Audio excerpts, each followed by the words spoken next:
Hey everybody, welcome to the first video in my network automation series where I'm going to show you how to use Cisco Modeling Labs to write network automation. Today is going to be a setup day. Today I'm going to show you how you build a learning environment. We're going to use Cisco Modeling Labs to set up a couple different environments, and I'm going to show you why I use one over the other, just to give you some things to think about. And we're going to talk about some of the other tools and packages I use. One of the things that we're going to look at is Visual Studio Code. VScode can be used to connect into your lab using either a WSL container if you have Windows, or we can connect using remote SSH to a Ubuntu host inside CML and actually get an environment that's a little nicer than using something like VI or Nano to write automation. And then we can actually take the extensions that we get with VScode and use them on that remote host. So it's really nice to have VScode. If there's other editors you like that have this functionality, you could absolutely use them, but I'm strictly going to look at using VScode because it's free. I'm really comfortable with it, and we're going to use that to kind of start writing the automation. And then lastly, we're going to install the tools. So we're going to install a couple little things on the Ubuntu host. I'm going to show you some things to think about long-term as far as setting up your Ubuntu host. And basically, we're going to get Ansible installed and then a Python pip, so we can actually install the Ansible packages. And this will kind of be the starting point for building network automation. My hope here is to fuel your geek endorphins. I am super passionate about network automation. I think it's really valuable for people to learn, and I love it. It's a lot of fun, and once you start seeing the power of it, you start looking at other ways that you can leverage it. So I think it's super important for network engineers to learn it. There's definitely value for your career because there's other ways that this kind of extends throughout your learning.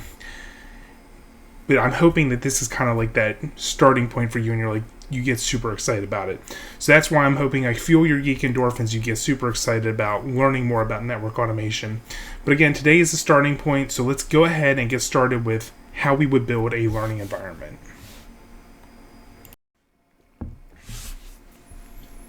Let's look at using Cisco Modeling Labs now to build your network environment. And here I have a workbench set up with a network automation lab showing two methods that you can connect to the nodes with. With method one, I'm providing external access to all of the nodes.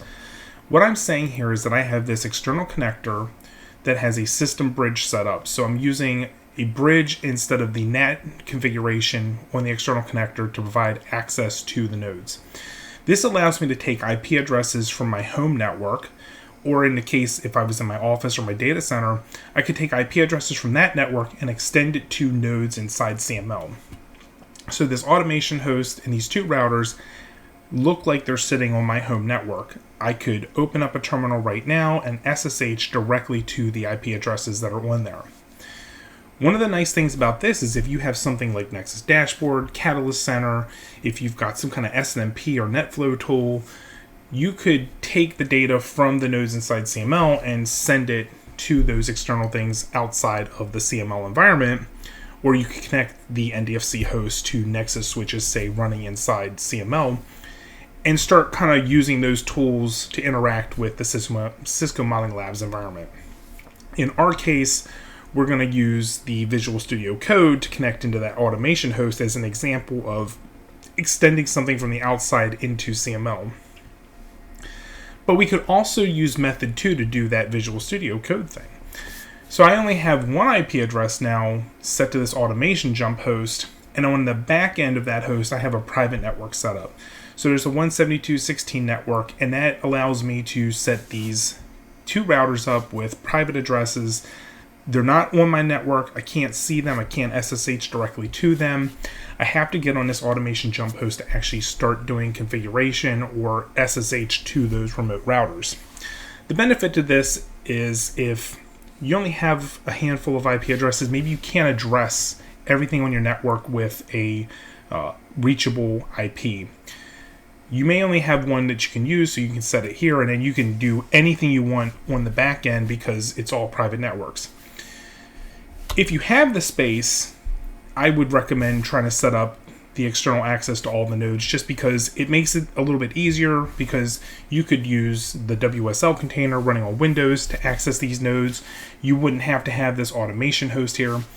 if you've got just a Linux system sitting out there that you want to write some automation on, you could connect to that and have it SSH to these nodes. They look like they're on the network. The downside is if you've got any security things out there or you're scanning your network, because they sit on the network, they will respond to various network scanning things. And if you don't want people to actually get on them, if you don't want them to be reachable, then using the external access to the jump host is probably the more desirable way, because the only thing that a scanner or some kind of network sweep is going to pick up is this automation jump host versus the network nodes behind it. So again, it really just depends on what you're comfortable with, which one you like, and what kind of addressing you have available to you. For me, I generally stick with the top one depending on what I'm trying to do. If I'm just trying to build something out really big and test a lot of networks, I will use this jump host and then start building my network automation behind it. And just as an example of that, I'm going to go back, and I have this other lab where the only out-of-band management I have is to this router where I'm providing internet access. Everything else is done through a private network running on this out-of-band internal switch. So I get on here to do my work with Visual Studio Code, and then I have network access to every single one of these devices inside CML from this Ubuntu host.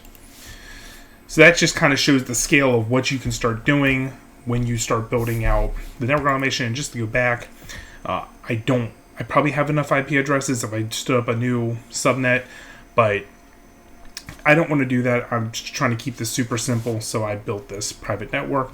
But you can see, if you start building out the scale of your environment, you might start needing more subnet space to connect all these nodes. And if you don't have it, then you might need to do this private subnet.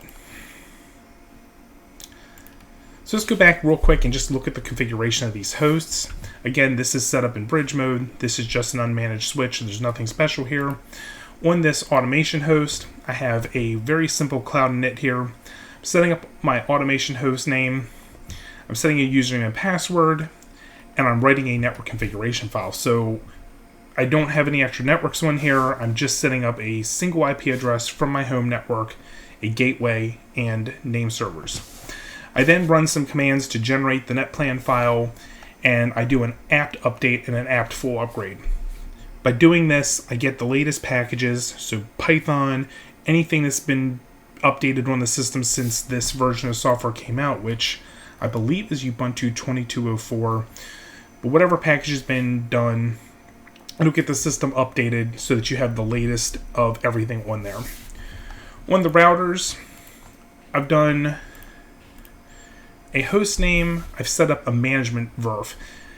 Again, I like to set up a separate management node so that I'm not doing anything in-band on the device. I think it's very good practice to try to set up management ports, create a real out-of-band management network. On here, I have my username set up. I'm getting the crypto set up as part of the boot up process. And then I'm setting up this management verf on gig 8 using one of my home IP addresses. That same configuration minus the host name is on router 3. Looking at the other method, I have LAN 2 here set up as bridge 0. I have the jump host though with a little extra configuration, same username and password, but I've added this new interface with 172.16.1.1 so I can SSH to the device on 226 and then come in and access the two routers. Again, they have a management verf set up, but they're using that private address space. So now, this is kind of the setup generally for how you want to do it. I usually connect all of my hosts up to this out-of-band management. One thing to note is if you start up your out-of-band management and you run out of ports for some reason, so right now I have 8 ports here, and it looks like I probably have 8 on this other one. If you run out of space, it's super simple. Just stop the node, do a wipe, and then add a couple interfaces. I've added 4, start it back up, and now if I ran out of space to connect routers, I have 4 additional nodes. There's no reconfiguration to do on that out-of-band management network. It's just adding a couple interfaces and starting it back up. So that's setting up your lab to start writing up network automation. Let's look at Visual Studio Code and how we connect into these hosts. We're over on Visual Studio Code now, and I don't have anything running. I don't have an environment set up. If I were to open up a folder or create a new file, I would be doing it on my local machine, and that's not what we're trying to do. We actually want to get into a WSL container or use remote SSH to connect into that Ubuntu host in CML. To do that, you need the extensions to provide that capability. If you come over to the left here, there's an extensions button, and you can see I already have some installed, but the ones we're most interested in are the remote SSH and the WSL options. By installing these extensions, you're able to connect into either WSL or use remote SSH to connect to a host in Cisco Modeling Labs or any host. It could be a Linux host sitting in your data center. And you extend the capabilities of Visual Studio Code into either that container with WSL or the remote SSH host that you're connecting to. If you've never installed an extension, you just need to do a quick search for the extension. In this case, I did remote SSH. Where I have an uninstall button, you should have the option to install. You would want to go ahead and install that package. I believe it makes you reboot, but after you do, you'll have the remote SSH capability installed in your box. You can do a little read through about what the capability provides. Once you get that installed, if you wanted to add WSL, it would be just as quick as typing WSL, and again, clicking, instead of install, you should see install, and it will show you kind of what you're getting here. Some other containers, and let me just delete this, some other extensions that you might be interested in. We might want to get Ansible. I like Jinja to provide a little extra visualization support for when I'm writing things. You might want Python language support if you're going to do Python. If you want some YAML capability, you can add that as well. I generally try to find verified packages, with the exception of this Jinja one. I like it. This is a really good package that this guy provided. And you just install these things. You can see that with like Jinja specifically, we're getting some nice color visualization for the syntax as we write it. But these are just some of the packages I had. There's tons of packages out in the marketplace. You can do your own research for some other ones you might be interested in. But for me, for what we're trying to do here, remote SSH and WSL are the most important ones for you to get. So if you haven't installed them, go ahead and do that now. Once you have them installed, though, you'll get this blue button in the lower left-hand corner where you can open up a remote window. If I click on it, we see that we have the option to connect to WSL or connect to host. If I do connect to WSL, assuming I don't have any distros set up, it will connect to a Ubuntu container I have on 2204 by default. If I go to the file folder to Explorer and I do open folder, it's going to launch, and now I'm going to see all of the files that I have running in that Ubuntu container in WSL. So you can see I already have some configurations, some things that I've done on this box. I've actually wrote some network automation for CML from this WSL container. And again, because I'm doing it here, I can go just a quick test, ping 192.168.1.226, and I'm pinging a device that's out in Cisco Modeling Labs. Do 221, we should get a ping. And if I do SSH, I should be able to SSH to that device. And you see that I'm on the cat AKB router 1, but I'm doing it from the Ubuntu container that's part of WSL from the Windows desktop that I'm on. So I don't, in theory, have to have a Ubuntu container sitting out in Cisco Modeling Labs. I can just save that node resource to add an extra router or switch or whatever I want to put out there. And then I can write the network automation here on this WSL container to actually work with the nodes inside CML. That's WSL.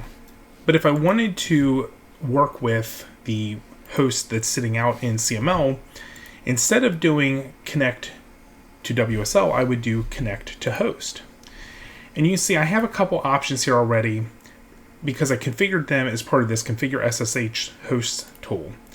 And you see that it's going to give me 2 configuration files to edit. I'm going to edit the one that's part of my home directory. And you can see that I've listed out my hosts in this SSH config file. By doing this, you saw the list that was generated. I would automatically see the hosts that are available for me to connect. I supply the host name, which is going to be this IP address. This is just the common name that you see in that list. And then I give it a user. So if I had different host names I wanted to use for things I was SSHing to, I could put them here. In my case, they're both called netadmin, but I have the automation host and the automation jump host configured. This makes it really easy to connect to the host because if you're doing this regularly, when you go to connect to host, you would have to type in your user at host name. Well, I don't want to do that every single time I connect to it, so I'm going to click automation host, and we're going to get a new window, and it should prompt me for a username and password. It says it cannot connect. It's because I have a SSH key from a prior instance of using this. So let's go ahead and close this. I'm going to delete that configuration. To delete the key, we're just going to do this SSH keygen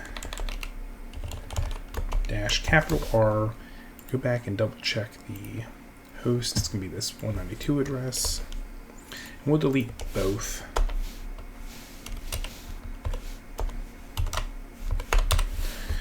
And now we've deleted it. So I can come back and I can connect to host, connect to the automation host, and you can see now that it's asking, well, do this again. You can see that it's asking for the fingerprint confirmation. I'm going to accept it. Now I need to enter my password. And we can see that it's downloading the VScode server package onto the system. Once that's complete, you can see that I have this terminal window now on the automation jump host. If I were to create a new file, I could go to open folder. I could say do it on this home netadmin, but it's going to prompt me for a username. So I have to type in that username and password one more time. And you can see there's some files that were open before, but now I'm on that folder. If I come here and I do touch file 1, we can see that the file was created. I can do the same thing. I can do a new file here and do file 2. You see I get the file editor up here. I can do this was created using VScode. I can save it.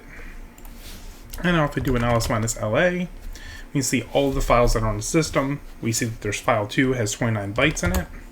If I do file 2, you can see that when I cat file 2, this was created using VScode. So what I did in that file editor automatically appeared on the host, and it's because I'm doing my network configuration, or I should say doing my file editing through VScode on the terminal with a nice UI here.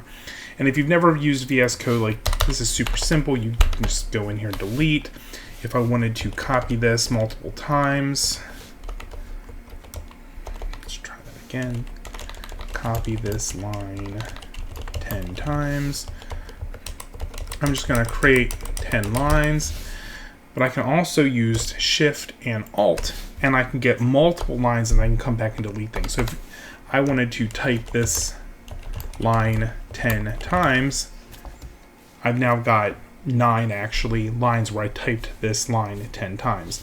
So it's kind of cool. It gives you a little extra capability, a little bit easier to use than coming in here and doing VI, file 2, and I would have to know all the VI commands to do things. But if I update it, write it, you can see that just as quickly as I wrote it, it deleted it from this file up here. One thing that I like to do when I connect to my hosts is get an SSH key set up. I like to have my public RSA set up so that I don't have to do a password every single time I log in. So you saw that when I connected, I had to type a password, and then when I opened up a folder, I had to type a password. If I were to close this window, and we'll use 226 to do this, you see I can see the public key for my system that I would use to connect to the host. I can copy this, and just real quick, if you don't have a public key set up, you can just do SSH-keygen, and it'll ask you, where do you want to put that file. I'm not going to do it since I already have one, but you would create your SSH key at that point. So we can come back. I'm going to SSH to 192.168.1.226 because I'm going to use the other host now, and you see that it's asking me to confirm my fingerprint. I used the wrong username, netadmin at, I'll type the password in. Try that again. And this is one of the nice things about using passwordless SSH is you don't have to know your password all the time. So now I'm in my home directory. We can see that .ssh. There's an authorized keys folder here. If I VI authorized keys, I can open it up and I can paste the public key from my system onto this automation jump host. So now if I save that, I come back to connect to host. I do automation jump host this time. It's not going to prompt for a password. You see that it immediately started downloading the VScode server. At no point did it prompt for a password. If I come here now and open up a folder, do the netadmin folder, again, set up really quick, no passwords. This is going to make your life so much easier. And just to confirm that that is indeed accurate, we can see that there is the key that I put into the authorized keys folder. So that's one of the really nice things about using VS Code. We've got this nice environment to work with. We've got a really nice editor to start writing some configuration. And we have this terminal window that we can work with the device natively. So we can start writing things here. We can come over here and start doing commands on the device. So let's take advantage of this terminal window and start doing some configuration. As part of that cloud edit process, I only installed and upgraded some things on the system, just basic things. What I need to do now is actually get a couple extra packages installed. Normally when I use Cloud Init, I will tell it to do everything I want to do right out of the gate so that I don't have to go back and do what we're about to do here. But since I wanted to show you just some kind of the thought process of building an automation host, we need to install Python pip. And to do that, if you were to type pip, it's going to say pip is not found. You need to install it using sudo apt install python3.pip. Now I knew that, but I wanted to show you that if you're missing a package, Ubuntu is kind of nice in that it will tell you where to find the package if it's not installed. So I'm going to do that. I'm going to do sudo apt install pip3 or python3 pip, and it's going to say, do you want to do it? I'm going to say yes. And we can see that it's going to reach out to the Ubuntu package manager and pull in everything we need to actually install python3.pip. This is going to take a few seconds, but once this is done, the next thing we're going to do is install Ansible and a package called ansible-pylibssh. You can get this pending kernel upgrade thing, just go ahead and hit enter.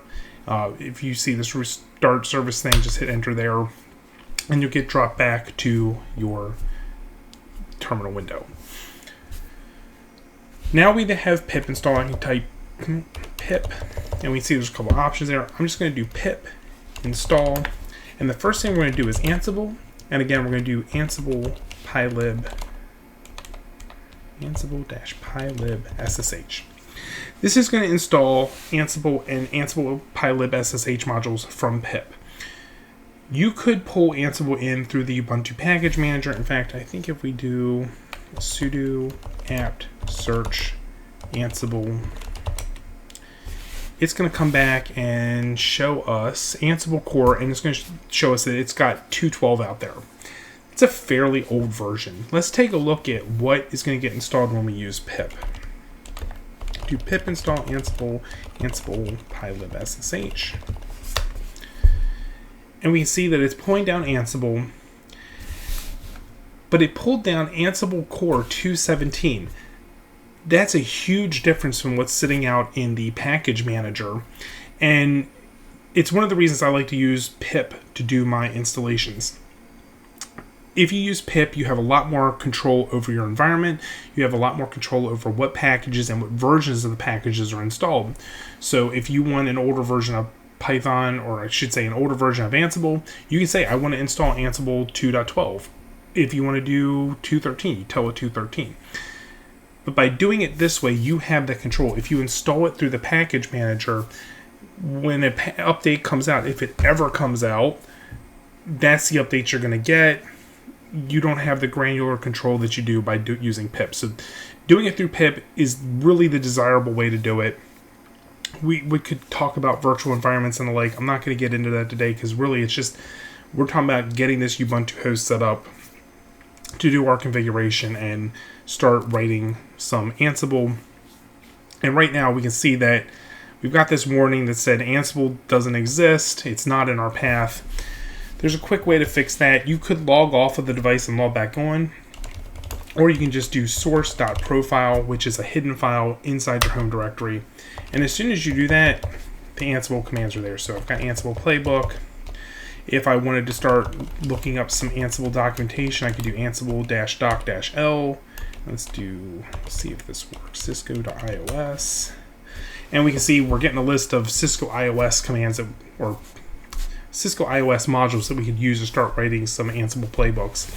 And this is it. This is getting us to the point of we're ready to start writing our automation. We've got our environment set up for writing that code. We have VScode working. And that's where this video is going to end. My next video is going to cover writing our first playbooks. We're going to do some show commands, and we're going to look at how we get data from the host, how we see the data from the host, because you might think if I run an Ansible playbook to show run or show ver that the code might show up, and I'm going to show you why that might not be true. We're going to get some interfaces configured. We're going to do some VLANs. We're going to do a whole lot of things. I'm going to show you how to start writing Ansible playbooks and really give you some ideas of things to think about. So I hope this was interesting. I hope this was a helpful, getting started guide on how you can use Visual Studio Code, how you can use CML, and how we can start getting into that process of building network automation. Let me know what you want to see in the next video as I start working on it. If there's a specific thing you want to see for network automation, let me know and I'll include it. My plan is to kind of start small, start doing some simple playbooks, and then start driving down how do we do loops, how do we debug data, how do we start parsing things, and then start doing more interesting things with our network automation that maybe we haven't thought about. But yeah, if there's something you want to see, let me know. Put a comment on my LinkedIn, put a comment on my YouTube channel, and I will try to cover everything that people bring up as questions or things they want to see. Thanks for watching this video.